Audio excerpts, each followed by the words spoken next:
بسم اللہ الرحمن الرحیم۔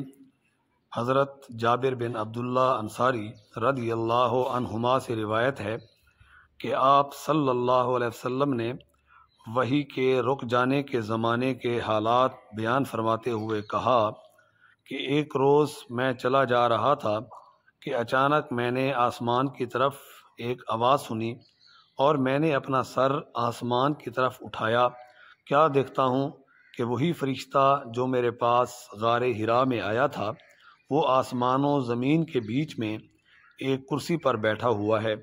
میں اس سے ڈر گیا اور گھر آنے پر میں نے پھر کمبل اوڑھنے کی خواہش ظاہر کی۔ اس وقت اللہ پاک کی طرف سے یہ آیات نازل ہوئیں، یا ایھا المدثر قم فانذر وربک فکبر وثیابک فطہر والرجز فاہجر۔ اے لحاف اوڑھ کر لیٹنے والے، اٹھ کھڑا ہو اور لوگوں کو عذاب الہی سے ڈرا اور اپنے رب کی بڑائی بیان کر اور اپنے کپڑوں کو پاک صاف رکھ اور گندگی سے دور رہے۔ اس کے بعد وحی تیزی کے ساتھ پے در پے آنے لگی۔